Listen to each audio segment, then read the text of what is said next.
Imaginez un aéroport comme levier de croissance pour toute une région. C'est le pari que fait Saint-Hyacinthe avec ce projet structurant destiné à stimuler l'économie locale et ouvrir de nouvelles perspectives d'affaires. La première question que j'aimerais te poser, c'est au niveau de l'aéroport Saint-Hyacinthe, on a un beau projet de revitalisation de l'aéroport. Peux-tu nous parler un peu du projet, où est-ce qu'on en est rendu, qu'est-ce qui a été fait jusqu'à maintenant? Bon, en fait, on part d'un état d'une installation qui est en fin de vie utile.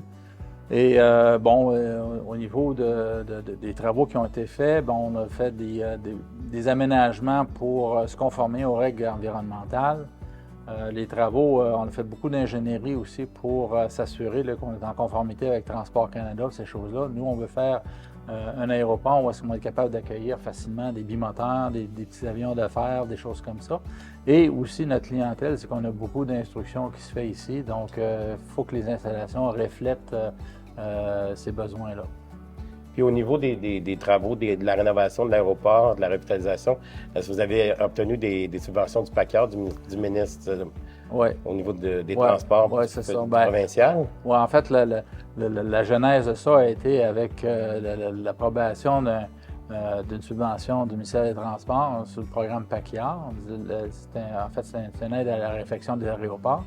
Et on a aussi la ville qui contribue à part égale ou à peu près pour le côté de l'aspect financier derrière le projet. Il y a beaucoup de travaux qui sont à venir, mais il y en a qui ont déjà été faits, dont un que j'aimerais qu'on mentionne, c'est la station de ravitaillement pour l'essence. C'est une belle réussite pour Saint-Hyacinthe.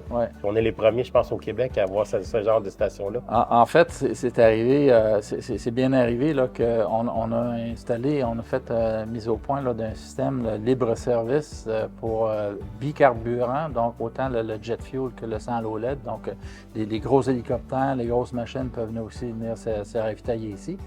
Puis c'est un poste libre-service, c'est une première au Québec.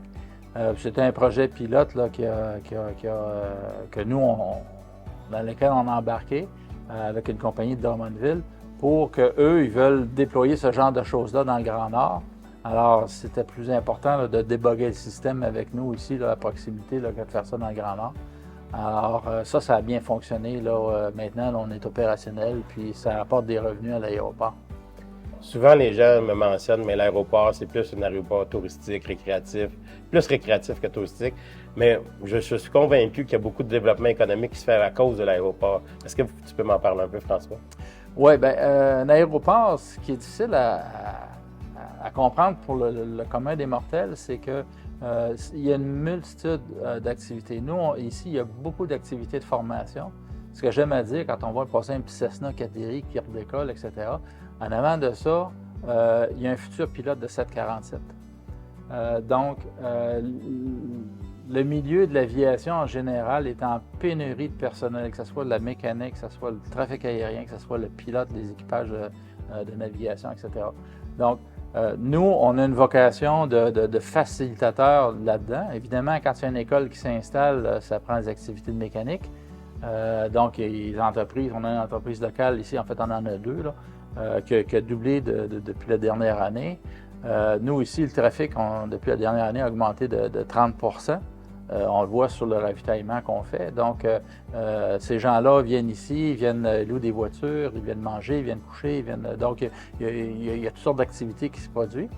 Et puis, il y a aussi des choses un peu plus secondaires, si on veut, mais le genre d'activité, on a la SOPFEU qui vient de faire l'entraînement ici, on a la GRC qui vient de faire sécurité publique, qui vient de faire des entraînements pour des recherches en berre. Donc, c'est le genre d'activité qui n'est pas palpable immédiatement, mais quand on regarde globalement au niveau de la société, c'est important qu'ils existent. Aussi, quand il y a des dons d'organes, ça part d'ici à l'occasion. Il y a ça. Je reviens là-dessus parce que je trouve ça important, parce que ça facilite le transport. Effectivement. Puis, pas plus tard que, je pense que c'était l'année passée, on avait un avion qui était mis sur le bassin, parce qu'on a un bassin aussi pour sortir. Tu nous en parles d'après. Oui, d'accord.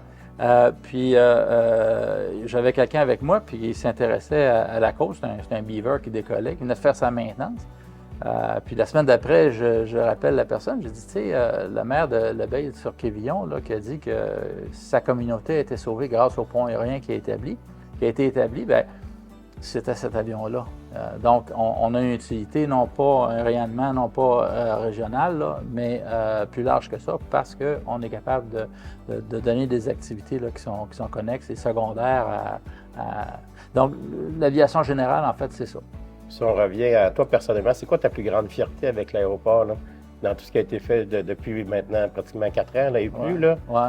Mais tu as travaillé énormément fort là-dedans, François. Là, qu'est-ce qui te rend le plus fier? Puis au niveau de ton équipe, là, parce qu'il y a plusieurs autres personnes qui te donnent un coup de main. Il y a des gens de tous les domaines qui sont impliqués là-dedans. Ouais.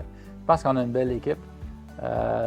Pour arriver à prendre un projet aussi complexe, le ficeler et de le mettre à jour, oui, j'ai une très bonne équipe là, qui travaille avec moi. Moi, sur un plan personnel, ben, moi, j'ai travaillé en technologie, j'ai eu des bureaux un peu partout dans le monde avec ma compagnie, mais ce qui est important pour moi, c'est de créer un projet qui a une pérennité.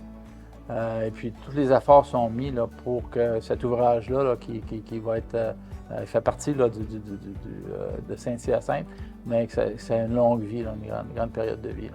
Puis dans 10 ans, dans 15 ans, on voit l'aéroport, elle va être rendue où? Son développement, son futur?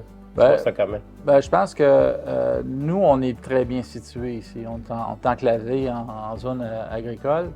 Ce qui amène, par exemple, Saint-Hubert se vide, etc. Donc, moi, j'entrevois qu'il va y avoir beaucoup d'activités de formation qui va se faire à l'aéroport, puis on va devenir un pilier par rapport à ça. D'ailleurs, tout le système de balisage électrique, puis l'approche aux instruments, ces choses-là, des affaires de pilotage, là.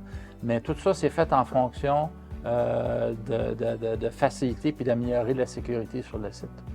Bien, merci beaucoup, François. En terminant, j'aimerais vous rappeler que l'aéroport de Saint-Hyacinthe, c'est une très belle réussite, tant qu'à moi, pour la ville de Saint-Hyacinthe, pour notre développement économique.